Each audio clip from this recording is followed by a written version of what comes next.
You won't believe how medieval folks actually slept. No blankets, no beds, no privacy, just goats in the corner and grandma snoring by the fire. They didn't sleep to rest, they slept to survive. And what happened in the middle of the night, that's the real shock. Stick around, this might just change how you see your cozy mattress forever. Let me take you back to the forgotten corners of time, into the shadowy huts and damp-stoned halls of the old world, where sleep wasn't comfort but a nightly battle. Imagine drifting off, wrapped not in fleece but in burlap and smoke. Welcome to the age where slumber was as precious as food and just as scarce. Follow or subscribe the channel to step into the raw, unfiltered rhythm of life before light bulbs and latex mattresses. In those long ago villages and fortress keeps, a full night's uninterrupted sleep was unheard of. Instead, people drifted into the first slump, a deep, heavy rest starting just after nightfall, as the last embers of the hearth glowed low and the day's labor wore off their backs. This stretch would last a few hours, about 4 then. Like clockwork, they woke. Not groggy, not restless, but alert. This eerie gap between the two halves of sleep was called the watch, or the soul's hour, a moment woven into everyday life. No one panicked about being awake. It was expected. In that hush, they stoked the fire, whispered prayers, poked at the stew pot, or even crossed over to a neighbor's hut for quiet company. Some mended socks, others sharpened tools. Lovers found this a perfect time for affection without eyes watching or ears judging. After an hour or so, sometimes 2, they'd crawl back into their hay and slip into second sleep, a gentler, lighter doze that carried them to dawn, or at least until the first rooster crowed. And it turns out, according to researchers like Professor Ellis Radford, this 2-part sleep wasn't strange at all. Our ancestors might have been tapping into a natural rhythm. Our modern neon-lit schedules have stomped flat. The industrial age, with its railway clocks and shift work, hammered us into a one-and-done sleep habit. But before artificial lights kept us up till midnight, people naturally broke their slumber into halves and felt no shame in it. In fact, this twilight wakefulness may have been the most contemplative and soulful part of their day. But let's get real, not everyone slept in stone castles or wool-stuffed mattresses. The majority farmhands, washerwomen, tanners, and smiths had no bedroom. Their whole world existed in one smoky room where they ate, worked, birthed babies, and yes, collapsed to sleep. The floor was dirt. The windows were wooden slabs. If you were lucky, you slept on a board. If not, the earth was your mattress. The idea of sleeping alone? A fantasy. Families clumped together like logs, parents, children, elders, and often a goat or 2 all nestled side by side. Not for love, mind you, but for body heat. And no one changed clothes. Day wear was night wear. Often a muddy cloak doubled as a blanket, forget duvets. Hay was stuffed in a bag, covered with worn linen, or for the rich, maybe a threadbare wool sheet. Sheep's wool if you had means, but most made do with whatever didn't poke too much. The warmest spot was the one closest to the fire. That's where grandpa, babies, or the sick were placed. Chickens might be underfoot, pigs nearby. Their warmth was survival, not nuisance. In fact, the grunts and clucks were part of the nightly soundscape, along with coughing, talking, the wheeze of smoke, and the familiar creak of shared planks. Beds, as we know them, were a late invention. Only around the 1300s did peasant homes start to include actual wooden bed frames. Even then, most were crude slabs, no mattresses, just bundles of straw or moss.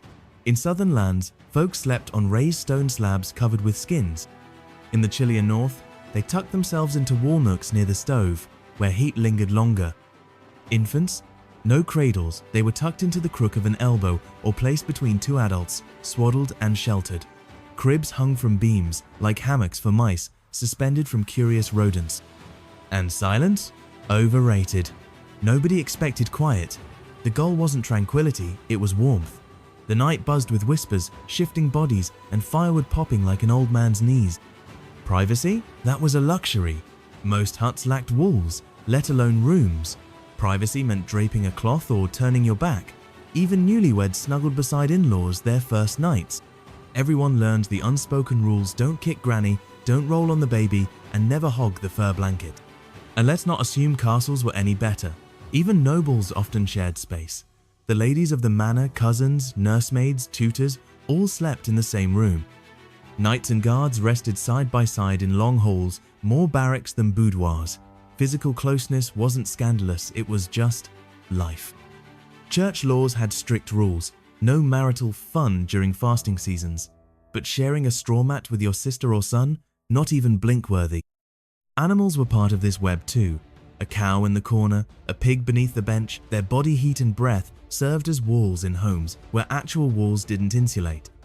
In longhouses shared by several families, children grew up sleeping in a great woven tangle of arms and legs, learning by instinct when not to kick and when to hold still.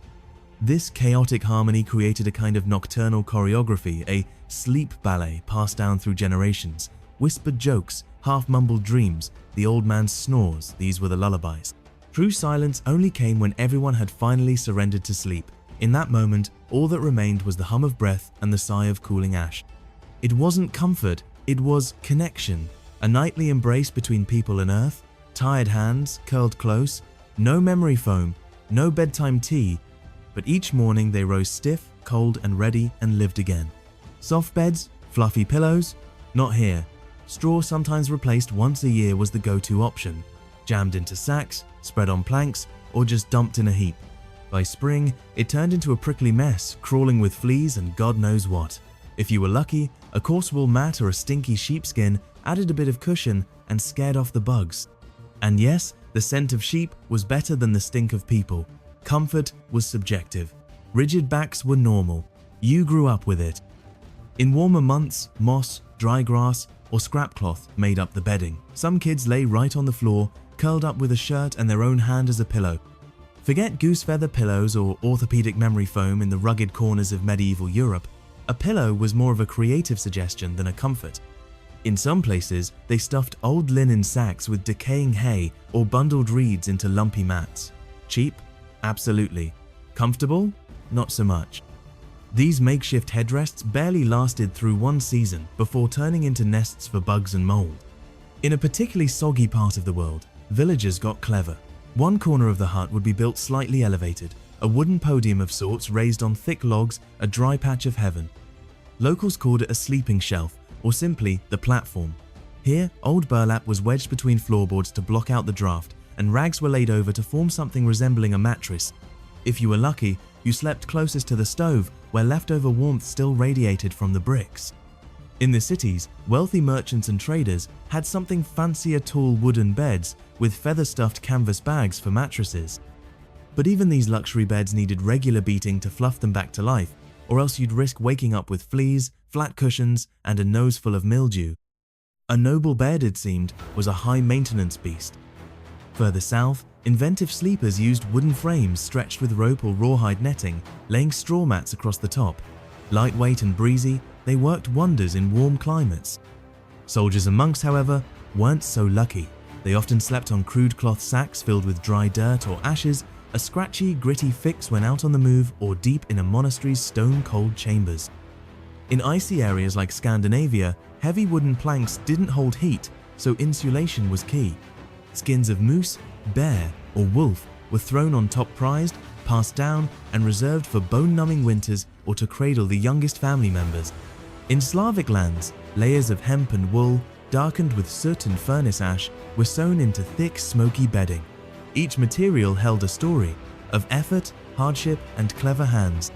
Village women, the unsung engineers of bedtime, crafted everything. They picked herbs to mix with straw, chamomile for calm, wormwood for pests, St. John's wort for dreams. They stitched sacks, dried fillings, and refilled bedding when it finally fell apart. These makeshift mattresses weren't built to last, but they got the job done. And after a back-breaking day, sleep wasn't about softness, it was about collapsing into warmth in any form. In winter, the idea of a cozy blanket was just that, an idea. People wrapped themselves in what they could gather, steal from time, or inherit from the dead. The most common solution? Threadbare wool cloaks, travel-worn capes, or tattered linen folded again and again, then tied down to the chest and legs with a rope to keep it in place. If you were resourceful and desperate, old grain sacks became bedding. Families pieced together worn-out clothes into patchwork quilts, where every square told a story of famine, fire, or childbirth. A full sheepskin, warm and intact, was a prized treasure heirloom worthy. In northern regions, they pulled out the big guns. Goat hides, wolf pelts, even bear skins, greasy with fat but packed with heat and bug, repelling funk. Women treated the skins like sacred tools. Some used salt, others smeared bark tinctures to kill the stink. Even straw mats were stacked over the body, not under, when the freeze really bit. Dry straw held warmth surprisingly well, especially when covered with old cloth. Some homes had long fabric tubes like giant sausages filled with hay and tucked along sleeping bodies to stop the warmth from leaking out. In monasteries and richer homes, thick woolen drapery was the golden standard, dark, coarse, and bartered for with food or favors. These were often dyed burgundy, charcoal, or deep blue because darker shades held warmth better, or at least felt like they did. Monks sometimes never even changed out of their robes at night, just wrapped tighter and slept like standing scrolls, shivering but faithful. Many families had just one enormous cloth, under which they huddled like squirrels in a nest. The smallest children were buried between their parents, wrapped up like warm, blinking burritos. There was even an old belief: if you shared your blanket, winter wouldn't take you. This wisdom echoed through bedtime proverbs and grandmothers' tales, together meant alive. To trap warmth even more, some huts used fabric partitions, like tiny cloth forts, part bedroom, part oven. The rich, ever ahead, went one step further and hung thick curtains from their bed frames. Not just to look fancy, but to fight the icy wind sneaking through stone walls. Even kings were shown in medieval art bundled under layers of thick cloth and cloaks, sometimes with furs stacked on top like armor. In rare cases, archaeological digs revealed bed coverings packed with goose down the Rolls-Royce of sleep, but such treasures were out of reach for most. The common folk used whatever they could: dry things, worn things, things that didn't rot when wet. Blankets were made not with softness in mind, but with survival on the line. A medieval sleeper didn't search for comfort. They hunted warmth like a predator, layering old shirts, turning grain sacks into quilts, hugging dogs or goats if needed. One woman's cloak, another man's boot lining, everything could become bedding. Even a half-torn sheepskin, smelling of 10 winters, was better than the biting cold.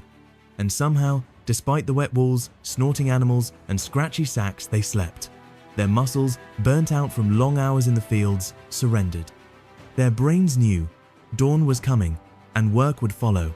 So, wrapped in wool and stubbornness, with a mutt curled by their feet and frost on the shutters, they shut their eyes. As the sun sank behind snow-dusted rooftops, families turned to old tricks to cheat the cold. One of the simplest yet most brilliant: heat the bed, but not with any electric pad, with stones. Flat rocks or bricks were tossed into the fire, then carefully swaddled in rags or sacks to avoid burns. These primitive warmers were slipped into straw beds or laid near the feet. The goal? Beat the frost to bed. On nights so cold your teeth ached, every warm second mattered. In the North England, Norway, even the Baltics, this was tradition. Children got small warmers. Women got 2. Stones were scavenged from rivers or broken ovens, smooth, flat, perfect for absorbing heat. Historians even found soot on blankets, proof these toasty tactics were real and essential. They served double duty, drying out damp spots, fighting chill from below. Thatched roofs leaked, clay floors soaked, warm stones helped chase away the creeping wetness of medieval living. In some huts, families tucked hot rocks into clay pots and placed them at the head of the bed. Voila, DIY central heating. Castles and monasteries upped the game. They used metal boxes filled with coals, proto-bed warmers wrapped in cloth, but metal was rare for peasants. Stones were their loyal companions in the night battle against winter. Mothers knew the risks. Kids might burn themselves, so they hid the hot stones under layers of thick cloth in bed corners. During the day, elders kept warm by placing the same stones on their laps while sewing, spinning, or praying. Soldiers carried stones during campaigns, warming hands on them at rest stops, then sleeping with them under their cloaks in muddy fields. In Eastern Europe, even healers swore by them. Hot stones were laid on sore backs, cold feet, or aching bellies. No fire needed, no smoke. Just a rock, a little heat, and centuries of human ingenuity. When the frost came so bitter that even the beams groaned and the ponds became stone mirrors, it was stone itself that became man's greatest ally. Cold, heavy, and silent, the same object used to build homes and stoves was now pressed close to the chest like a memory of warmth. After a long kiss from the fire, the stone remembered heat, and like an old friend, it gave it back slowly, minute by minute, through the dark, through the fear. That warmth wasn't just comfort. It was proof that the cold hadn't won. In that huddled cottage, beneath an old patched cloak, the rock gave more than heat, it gave hope. These rocks passed from hand to hand, bed to bed, and generation to generation like a secret survival spell. Outside, the blizzard howled like a mad beast. Inside, the stone sat wrapped in cloth, surrendering its heat in slow, quiet whispers. The night would be long, but the stone was steady. Cold didn't knock on the door, it slipped in unnoticed. Through cracks in the walls, through gaps between floorboards, through dreams. In many homes, sunset was the signal not for peace, but for battle. You wore every stitch of clothing you owned: tunics, rough wool shirts, thick pants, even boots, especially boots. It didn't matter if you were a poor farmer or a baron's son. If your floor was dirt, your feet needed armor. Even noble homes with stone walls and hearths couldn't warm every corner. Clothes became blankets, and boots stayed on, loosened but never removed. Not out of laziness, but out of sheer necessity. Remove them, and you risk frostbite or damp rot. Sleep wasn't a time to relax, it was a time to hunker down. Old monastery rules and peasant journals agree on one thing: clothes stayed on, not just at night, sometimes for weeks. Changing happened only during rare baths, and those were often once a week, if not less. Kids slept in the same crusty tunics they'd chased chickens in all day. Adults added cloaks or tattered pelts that was the best they could do. There was no such thing as nightwear. Pajamas hadn't been invented. The shirt you sewed your field in, that was your nightgown too. If you were rich, maybe you had a second one. If not, you made do. Fabric was too precious to waste. Every piece was cut, resewn, repurposed, stitched again until it frayed to dust. And boots, those stayed strapped on not only to stay warm, but to be ready. At any moment, you might need to dash into the yard, check the barn, respond to a knock, or fight off trouble. Soldiers and monks alike had the same rule: never remove your boots unless you absolutely must.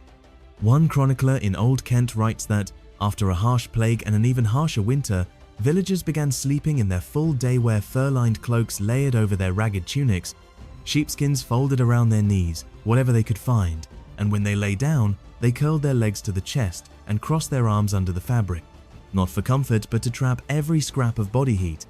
Elder women in the village became the unofficial sleep coaches, passing down advice like, "Don't take off your boots unless it's spring, or better to sweat under clothes than shiver without them." Some even taught children to use their boots as pillows, resting their heads on them if they dared take them off at all. Mornings were worse. The house froze in its bones, and getting dressed from scratch was torture. If you weren't already layered up, you weren't getting up at all. Everyone knew that sickness came not from curses or witches, but from the cold, and once you fell ill, you couldn't work. And if you couldn't work, you didn't eat.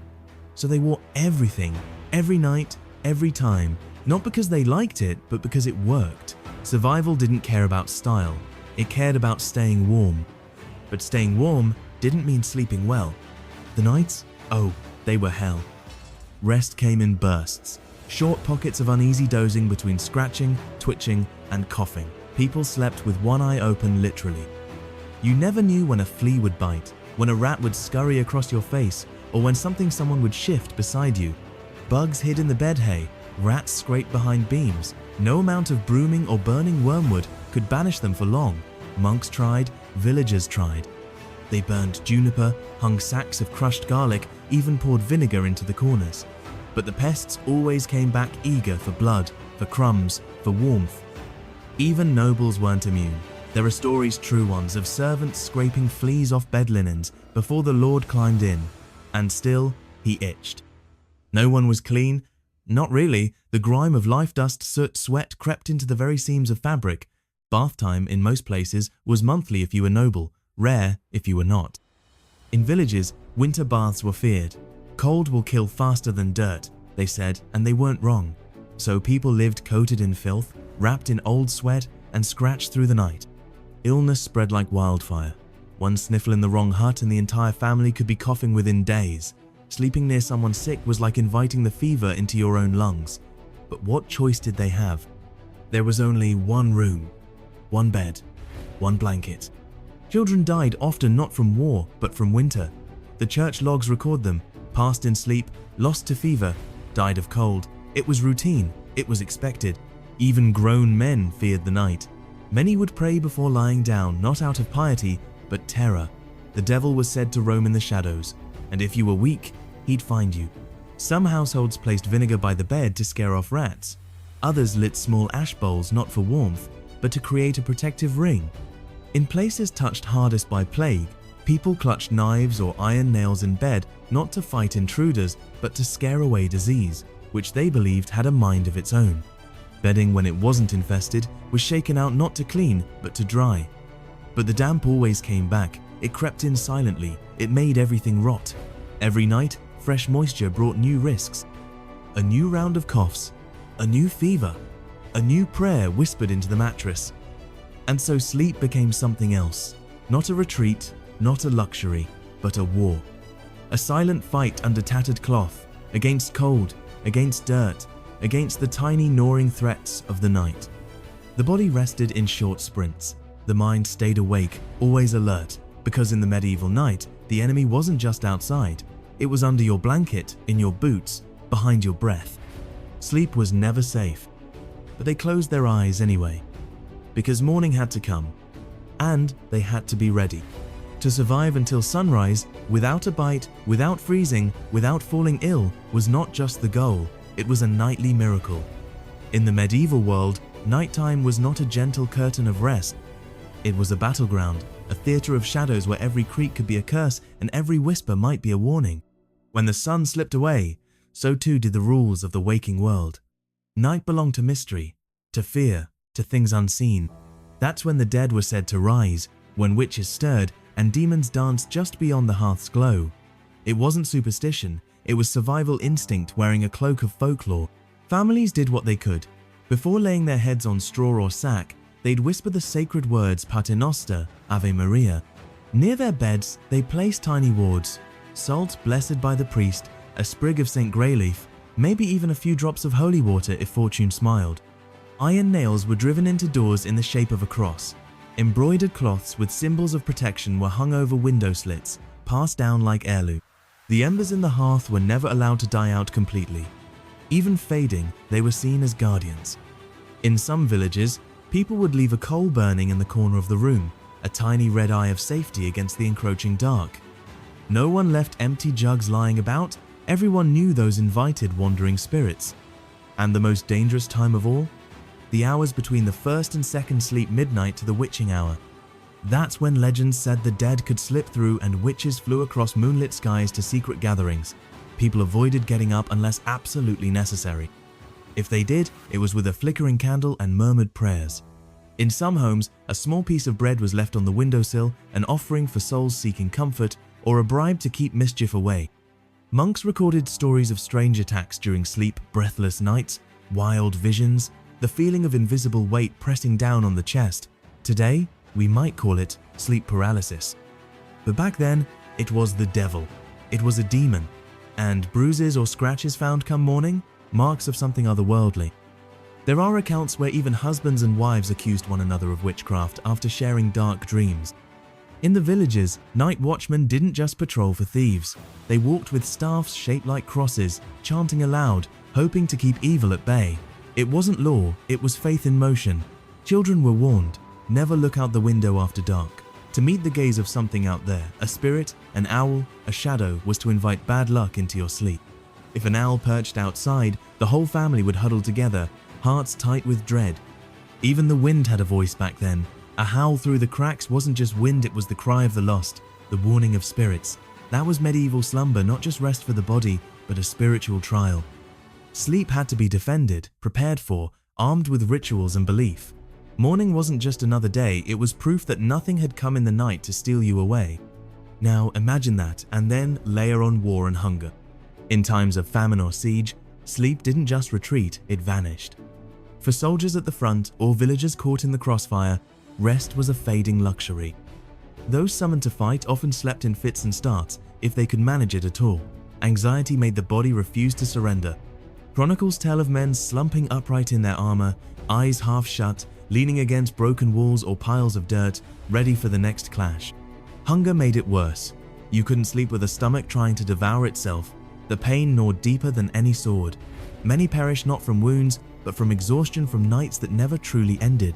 Within the battered walls of keeps or the flimsy tents of roaming armies, men laid their heads on cold planks or bare earth, hoping for a few stolen minutes of sleep. During sieges, townsfolk would alter their routines entirely, grabbing naps during rare moments of quiet. Sleep in barns, in broken homes, in ruined cellars, always with one eye open, always with a weapon nearby. For peasants whose homes were burned, bed meant curling up next to the coals of a dying fire, hands around the knees, teeth clenched against the cold. And even in these miserable attempts at rest, nightmares clung to the mind like smoke. Soldiers shook in their sleep. Some wept. Others lashed out mid-dream. The trauma ran deep, leaving them more ragged than the battle ever did. Worse still, there was never true silence. Always the drip of blood, the groans of the wounded, the shouts of panic in the distance. And in disease-ravaged camps, the coughing never stopped. Epidemics didn't let you sleep. They crept through tents like fog, taking away even that small mercy. People tried what they could. Tiny pouches of dried herbs, lavender, chamomile, meadowsweet were tied to belts or tucked beneath the chin. A bit of aroma, a flicker of peace. The old women who stayed behind in the villages tried to enforce some order, giving children extra straw, telling stories to hush their minds. Because one child's sleep could save their strength, and strength was all they had left. Even the church stepped in prayers before bed weren't just tradition, they were necessity. The final line of defense between fatigue and despair. Military accounts from the 15th century speak of fighters catching sleep in 3-minute intervals, resting with their swords on their chests, waking at the snap of a twig. They only surrendered to sleep when the body gave up, and even then, it wasn't surrender. It was survival. And so, sleep during war and famine became something else entirely. Not a routine, not even a luxury. It was a gamble, a fragile break in the chaos, a breath, if you were lucky. To understand this is to grasp just how immense the human spirit had to be in those times, when every blink, every slumber was taken not with peace, but with caution. When rest was stolen like bread, and every dream could be your last. Medieval sleep wasn't just closing your eyes, it was enduring, hoping, holding on. It reminds us today, what we take for granted, warm beds, quiet nights, clean sheets, was once a battlefield of the soul. Their sleep was full of danger, cold, demons, rats, sickness, nightmares, and fear. And yet they slept. Because they had to wake up. Because history had to go on. Because even the harshest night could not kill the light of survival. Thanks for staying with us through this journey. Follow or subscribe the channel to explore more untold truths from history's darkest corners.